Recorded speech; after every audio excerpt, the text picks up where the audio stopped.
The Gospel of Gold by G.S. Lewis. Dragonite! Moaned Lance in quiet lament. Gold saw now that he had somehow crawled closer to his fallen Pokemon in spite of his hand and foot bindings. Claire noticed as well, and with a jerk of her finger, had her Dragonair scoop him off the ground. She brandished 2 more Pokeballs and tossed them with a wrist flick. Azrael, Iblis, come! In a flash of light, 2 more Dragonair materialized beside Claire's first. She leapt lightly onto the back of the one by Lance, her cloak fluttering. And just where do you think you're going? Asked Koga, in a quiet voice that carried a note of warning. Get on, Apollo, Claire said, ignoring him. You don't need to use your hands. Iblis will keep you steady.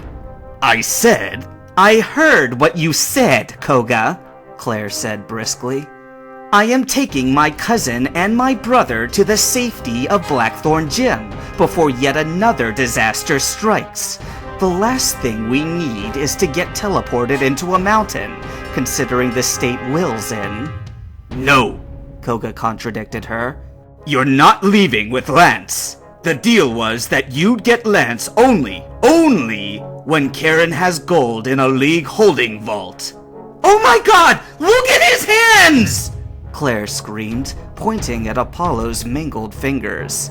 Maybe you don't fully understand just what a dragon's bite can do, but take it from the expert. I don't have time for this! Your buddy Bruno says he has the boy, so take it up with him. We know how to remedy draconic injuries at Blackthorn better than anyone, anywhere else. The 3 Dragonair hovered high in the air, and it was plain to all that Claire was done talking.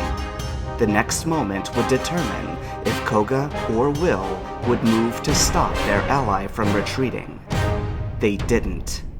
With a rush of air, Claire was gone, her family in tow.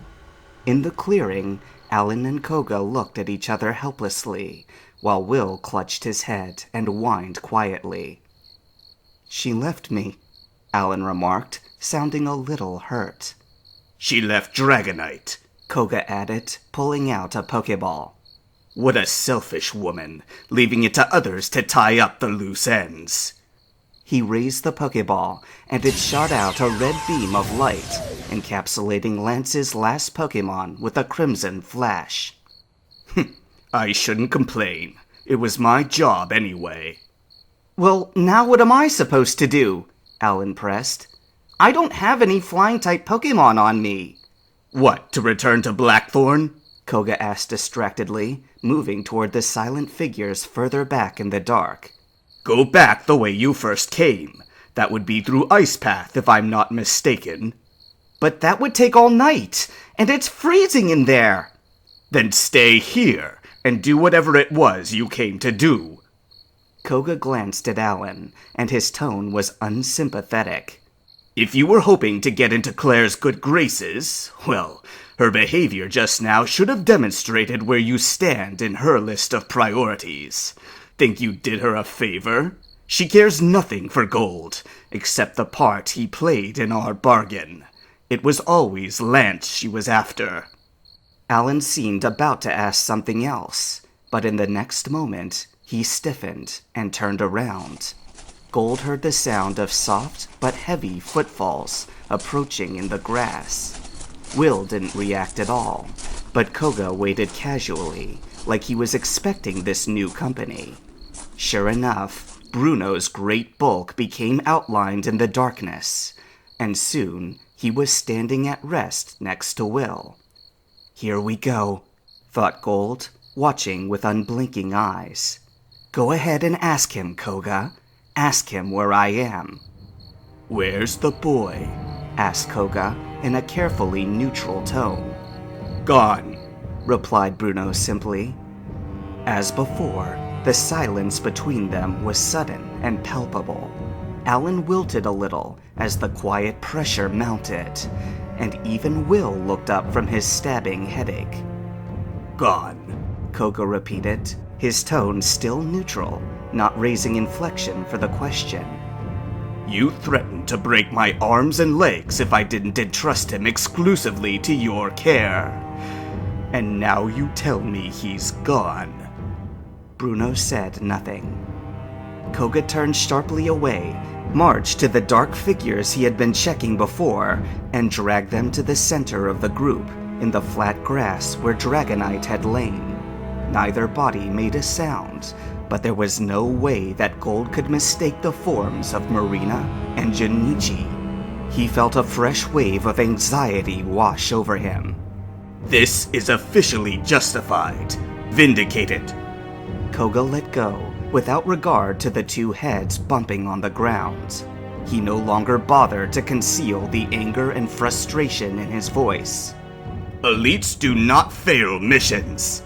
When we return to HQ for debriefing and an explanation is required of you, I expect you to emphasize that the mission is ongoing. Yes, we shall return, if only for Will's sake. He pointed to the masked elite, who was muttering the same two words over and over again. Gold couldn't swear to it, but they sounded like Black Swan, Black Swan, Black Swan. Koga whistled, and two large flying creatures hovered around him. One was a four-winged bat, the other a giant purple moth. Gold recognized them as a crobat and a venomoth, respectively.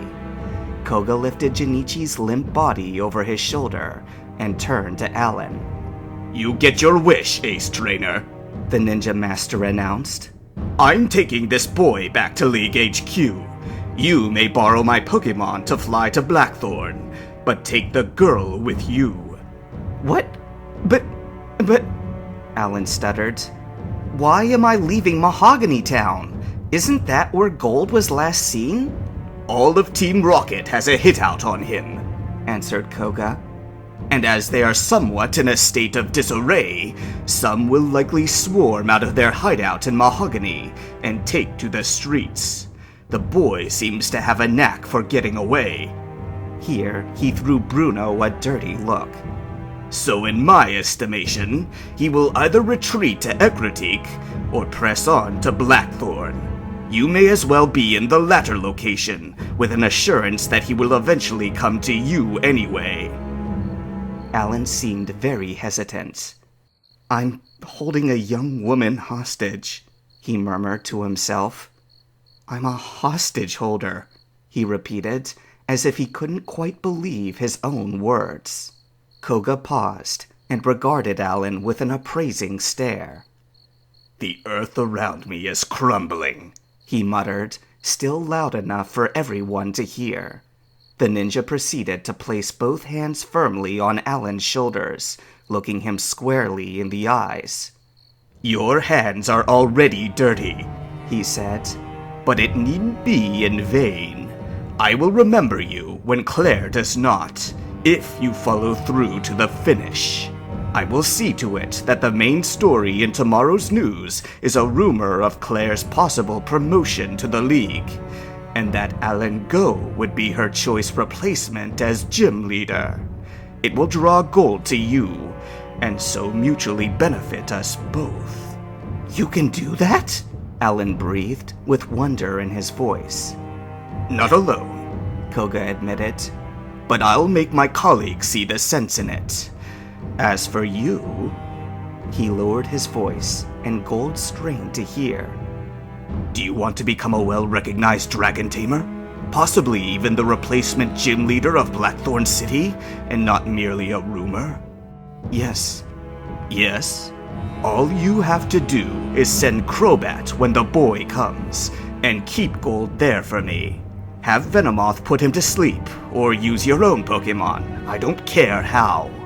Nobody needs get hurt. Not him, not the girl. Merely deliver on your end. Koga put a hand over his heart. And I will deliver on mine. Alan swallowed, but nodded.